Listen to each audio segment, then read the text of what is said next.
नमस्कार, मैं Abrar Khan the link live से। आज हम लोग बात करेंगे द टेलीग्राफ में एक छपे हुए लेख के ऊपर, जिसका शीर्षक है गहरी होती खाई, भारत की बढ़ती महत्वाकांक्षाओं के लिए खतरा है। ये 8 सितंबर का लेख है और न्यूयॉर्क में छपा है, पृष्ठ नंबर 4 पे। और इसका दूसरा शीर्षक है, क्या भारत की वैश्विक महत्वाकांक्षाएं घरेलू स्तर पर गहरी होती खाई से बच सकेगी। इसी पे हम लोग आज चर्चा करेंगे। एक तरफ हम लोग जहां G20 शिखर सम्मेलन चल रहा है और वहां पर विभिन्न देशों से आए हुए मेहमानों का हम लोग स्वागत सत्कार कर रहे हैं, और वहीं पर न्यूयॉर्क टाइम हमारे देश की छवि को खराब करने में लगा हुआ है। अब इस पूरे लेख को हम आपको बताते हैं, उसमें आप लोग समझिएगा कि न्यूयॉर्क टाइम आखिर करना क्या चाह रहा है, क्या वो वाकई सच कह रहा है या हमारे देश की छवि को खराब कर रहा है। इसका आकलन हम लोग आगे कर सकते हैं और आप भी करें। इस सप्ताह के अंत में भारत द्वारा G20 शिखर सम्मेलन की मेजबानी सप्ताह के अंत में भारत के द्वारा G20 शिखर सम्मेलन की मेजबानी से उसकी बढ़ती ताकत का प्रदर्शन होगा, लेकिन इसके नेता की विभाजनकारी धार्मिक राजनीतिक उसके उत्थान के लिए खतरा है। मुजीब मसाला और हरी कुमार भारत में नूह जिले से रिपोर्टिंग किया है उन्होंने 7 सितंबर को, जिसमें कहा है कि नई दिल्ली के दक्षिण में एक विशाल गोल्फ रिसोर्ट्स के अंदर राजनयिक तेजी से होने वाली वैश्विक शिखर बैठक की अंतिम तैयारी में व्यस्त थे। बाहर की सड़क बिल्कुल चिकनी थी और पुलिस अधिकारी से भरी हुई थी। प्रधानमंत्री नरेंद्र मोदी की छवि से सजे पोस्टरों का वह नारा लिखा था जो उन्होंने इस अवसर के लिए चुना था, एक पृथ्वी, एक परिवार, एक भविष्य। हालांकि दूर दूर तक कड़वे विभाजन के अवशेष नहीं थे। शोक संतप्त परिवार, जले हुए वाहन और बुलडोजर से गिरी दुकानों और घरों का मलबा कुछ सप्ताह पहले रिजॉर्ट स्थल नूह जिले में घातक धार्मिक हिंसा भड़क उठी थी। इंटरनेट बंद कर दिया गया था और हजारों सैनिकों को वहां भेजा गया।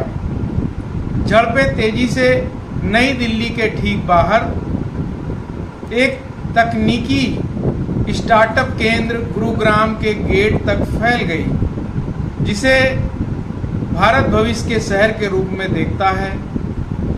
ये दृश्य भारत के अंतर विरोध को दर्शाता है, क्योंकि वह इस सप्ताह के अंत में 20 देशों के समूह के मेजबान के रूप में अपने पल का आनंद ले रहा है। एक अराजक विश्व व्यवस्था में एक बड़ी भूमिका की ओर इस गति घरेलू स्तर पर बढ़ती ज्वलनशील और असमान जमीन पर बनी है। दशकों में भारत के सबसे शक्तिशाली नेता श्री नरेंद्र मोदी 1.4 अरब लोगों के इस देश की विरासत परिभाषित परिवर्तन से कम कुछ भी करने का प्रयास नहीं कर रहे हैं। एक और वह भारत को एक विकसित राष्ट्र और पश्चिमी प्रभुत्व वाली दुनिया में बेजुबानों के लिए एक मार्गदर्शक प्रकाश में बदलने की कोशिश कर रहे हैं। देश जो अब दुनिया के सबसे अधिक आबादी वाला देश है, सबसे तेजी से बढ़ती प्रमुख अर्थव्यवस्था है, डिजिटल रूप से निपुण है और उत्सुक युवा श्रमिकों से भरा हुआ है। यह एक उभरती हुई कूटनीति शक्ति भी है, जो संयुक्त राज्य अमेरिका और चीन के बीच महाशक्ति प्रतिस्पर्धा के घर्षण को भुनाने की कोशिश कर रही है। दूसरी ओर श्री नरेंद्र मोदी एक विशाल विविधता वाले देश को, जिसे एक धर्म निरपेक्ष संविधान द्वारा नाजुक ढंग से एक साथ रखा गया है, एक हिंदू राज्य में बदलने के लिए एक तीव्र अभियान के साथ भारतीय समाज में दोष रेखाओं को गहरा कर रहे हैं। हिंदुओं को एकजुट करने और आगे बढ़ाने की उनकी पार्टी की कोशिश एक आजीवन वैचारिक परियोजना और वोटों के लिए एक शक्तिशाली लालच दोनों ने लाखों मुसलमानों और अन्य अल्पसंख्यकों को दूसरे दर्जे के नागरिकों के रूप में हाशिए पे डाल दिया है। भारत के लिए सवाल, जैसा कि श्री नरेंद्र मोदी अगले साल की शुरुआत में चुनाव में अपने दशक लंबे शासन का विस्तार करने के लिए तैयार हैं, यह है कि उनके धार्मिक राष्ट्रवाद के कारण होने वाली अस्थिरता उनकी आर्थिक महत्वाकांक्षाओं में कितनी बाधा बनेगी। मुस्लिम बहुल नूह में सांप्रदायिक झड़पें एक दक्षिणपंथी हिंदू संगठन द्वारा आयोजित धार्मिक मार्च से शुरू हुई, जो श्री मोदी की भारतीय जनता पार्टी या भाजपा के समान हिंदू राष्ट्रवादी छत्र के अंतर्गत आता है। वे केवल नवीनतम भड़काव थे, जो प्रतीक होता है कि तनाव की निरंतर स्थिति बन गई है। दक्षिणपंथी सतर्कताओं के बढ़ते हौसले और भाजपा राजनेताओं के आक्रामक हिंदू प्रथम संदेश ने देश के मुसलमानों और ईसाइयों को हमेशा के लिए भय और अलगाव की स्थिति में छोड़ दिया है।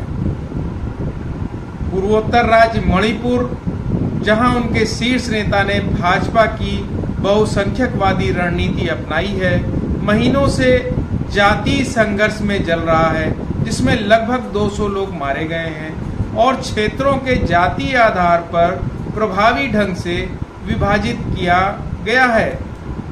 तो अब आप लोग समझिए इस चीज को कि न्यूयॉर्क टाइम ने जो ये लेख छापा है वो ऐसे टाइम पर छापा है जब हमारे देश में G20 शिखर सम्मेलन हो रहा है। एक तरफ भारत एक शक्तिशाली देश के रूप में उभरने की कोशिश में लगा हुआ है और दूसरी तरफ विदेशी मीडिया हमारे देश की छवि को खराब कर रहा है या जो हकीकत है उसे बयान कर रहा है। इसका आकलन हमें और आपको ही करना होगा कि क्या जो वो कह रहा है सही है या उसमें कुछ असत्य बातें भी उन्होंने डाल दी हैं। आगे वो कहते हैं, कश्मीर के अशांत मुस्लिम बहुल क्षेत्र में सरकार ने 4 साल के लिए लोकतंत्र को निलंबित कर दिया और किसी भी शिकायत का जवाब सख्त कार्रवाई से दे रही। यह पूछे जाने पर कि क्या उनकी सरकार ने धार्मिक अल्पसंख्यकों के साथ भेदभाव किया है, श्री मोदी ने जून में वाशिंगटन की राजकीय यात्रा के दौरान कहा था कि भारत में लोकतांत्रिक मूल्यों के तहत कोई भेदभाव नहीं है। राष्ट्रपति बिडेन के साथ एक संवाददाता सम्मेलन के दौरान उन्होंने कहा, हमने हमेशा साबित किया है कि लोकतंत्र परिणाम दे सकता है और जाति, पंथ, धर्म, लिंग की परवाह किए बिना होता है। भेदभाव के लिए बिल्कुल भी जगह नहीं है। फिर भी जब भी श्री मोदी वैश्विक मंच पर हैं, तब भी भाजपा राजनेता अपनी विभाजनकारी बयानबाजी जारी रखते हैं। उदाहरण के लिए 2020 में जब श्री मोदी और राष्ट्रपति डोनाल्ड ट्रंप प्रधानमंत्री के गृह राज्य गुजरात में एक स्टेडियम को संबोधित कर रहे थे, तो नई दिल्ली का बड़ा हिस्सा घातक हिंसा में घिर गया था। हिंसा की चपेट में आ गया था। घातक, जिसे आंशिक रूप से भाजपा नेताओं ने भड़काया था। बुद्धिजीवी जिन्होंने विकास पर ध्यान केंद्रित करने के वादे के लिए श्री मोदी के पहले कार्यकाल के दौरान उनका समर्थन किया था, ने कहा कि वह निराश हो गए थे क्योंकि सत्तारूढ़ पार्टी के हिंदू राष्ट्रवाद की क्षति ने इसकी आर्थिक प्रगति को प्रभावित किया था। इस सप्ताह एक सार्वजनिक व्याख्यान में उन्होंने कहा कि यद्यपि श्री मोदी की सरकार उन नौकरियों को पूरा करने में विफल रही है जिसका उन्होंने वादा किया था, फिर भी इनसे भारतीय बाजार को एकजुट करने में मदद करने के लिए करों को सुव्यवस्थित करने से लेकर डिजिटल क्रांति लाने तक महत्वपूर्ण सुधार किए हैं, अधिक लोगों को औपचारिक अर्थव्यवस्था में लाया है। लेकिन उन्होंने कहा कि खतरा दिख रहा है क्योंकि भाजपा ने अल्पसंख्यकों के तुष्टीकरण के रूप में बहुलवाद को खारिज कर दिया है। उन्होंने एक चेतावनी दोहराई जो अक्सर हो गई है कि भारत धार्मिक कट्टरवाद के रास्ते पर है, जिन्हें पड़ोसी पाकिस्तान को तबाही में डाल दिया है। देखिए, ये बात बिल्कुल सही है, लगभग सही दिखती है कि पाकिस्तान इस्लाम के नाम पर राष्ट्र बना और स्थिति आज वहाँ की ये है कि वहाँ त्राही त्राही मचा हुआ है क्योंकि उन्हें धर्म के नाम पे राष्ट्र बनाया। और हमारा देश इंडिया यानी भारत लोकतांत्रिक व्यवस्था के तहत बना है और इस लोकतांत्रिक व्यवस्था को चलाने के लिए संविधान बनाया गया। उस संविधान के तहत ये देश चलता है। अगर कोई भी व्यक्ति को ये लगता है कि किसी धर्म और जाति के साथ तुष्टीकरण का काम किया जा रहा है किसी राजनीतिक दल के द्वारा, तो वो वाकई गलत है। आगे उन्होंने कहा, एक भव्य सभ्यता वाले राज्य का सपना देखते हुए हिंदू राष्ट्रवादी वास्तव में एक संकीर्ण सोच वाला पहचान आधारित 19वीं सदी का यूरोपीय राष्ट्र राज्य एक प्रकार का हिंदू पाकिस्तान बनाने की कोशिश कर रहे हैं। चूंकि भारत की आर्थिक वृद्धि बड़े पैमाने पर शीर्ष पर बैठे लोगों को समृद्ध करती है, जनता अभी भी अपनी वादा की गई समृद्धि की प्रतीक्षा कर रहे हैं। वो ये बता रहे हैं कि जनता के साथ जो वादा भारतीय जनता पार्टी की सरकार ने किया था, आज भी जनता उनके किए हुए वादों की प्रतीक्षा कर रहे हैं कि कब देश की सरकार अपने वादे को पूरा करेगी। जबकि भारत अब दुनिया की पांचवी सबसे बड़ी अर्थव्यवस्था है। ब्रिटेन और फ्रांस के आगे इसकी औसत आय जीवन स्तर का एक प्रमुख संकेत है। कांगो जैसे देश के बाद दुनिया में सबसे निचले तीसरे स्थान पर बनी हुई है।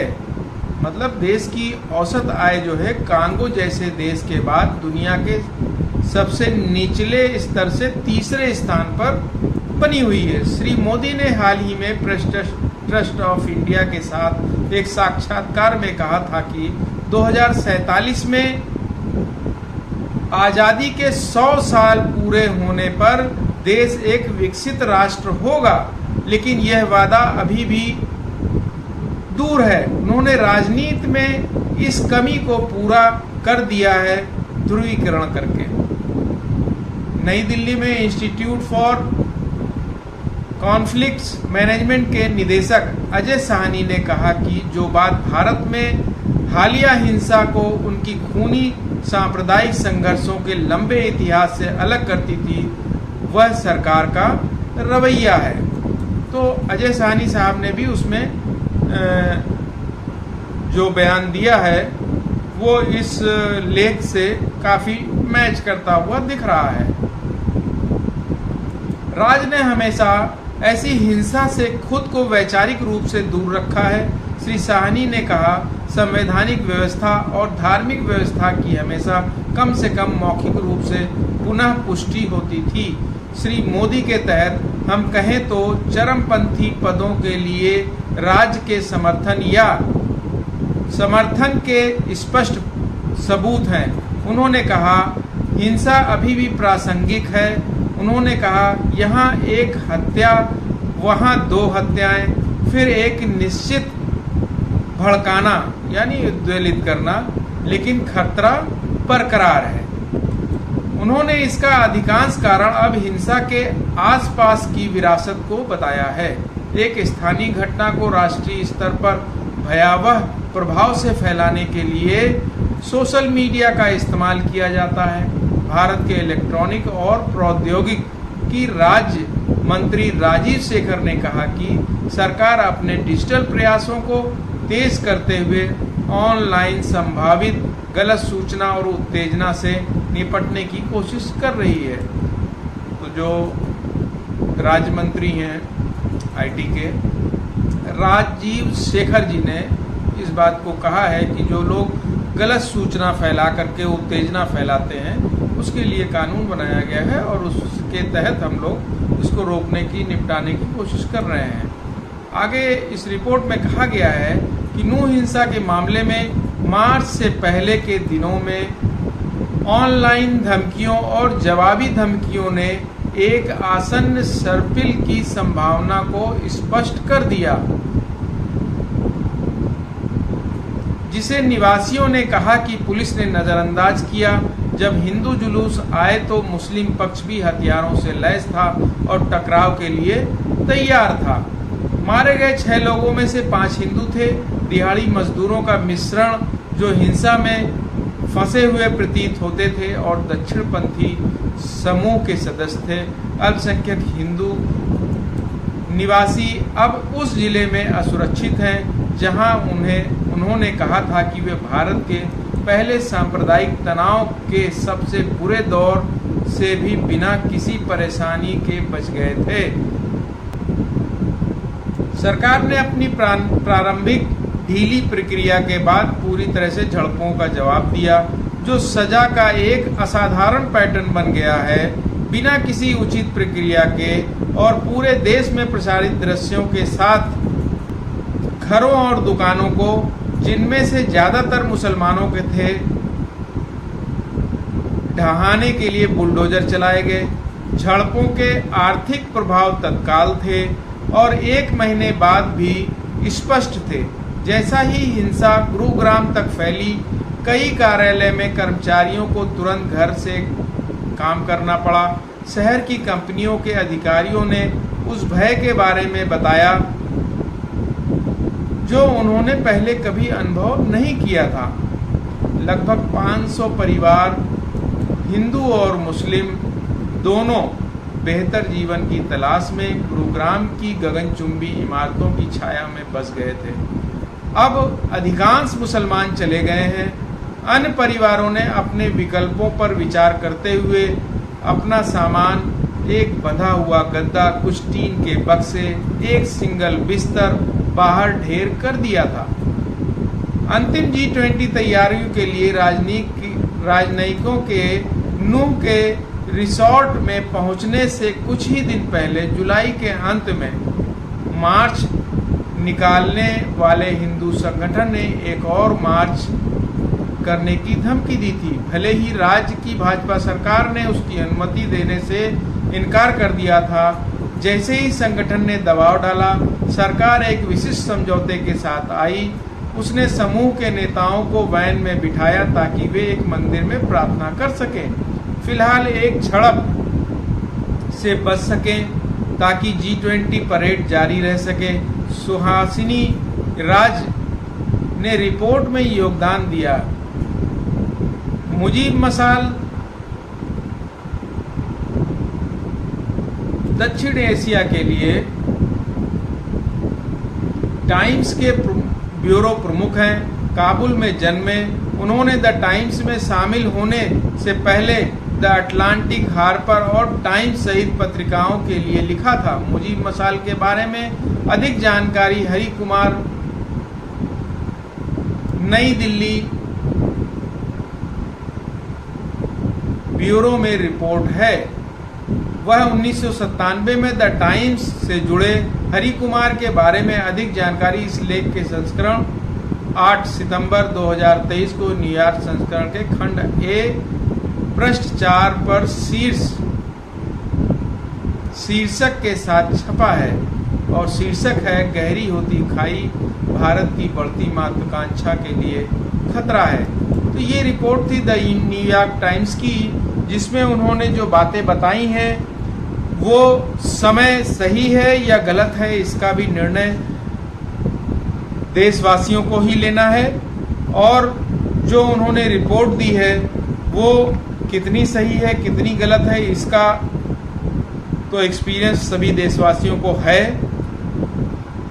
और अगर कोई भी रिपोर्ट गलत है इसमें, तो हम मांग करेंगे कि हमारे देश को न्यूयॉर्क टाइम के ऊपर कार्रवाई करनी चाहिए। और अगर रिपोर्ट बिल्कुल सही है तो निश्चित रूप से जो आरोप लगाए गए हैं उस पर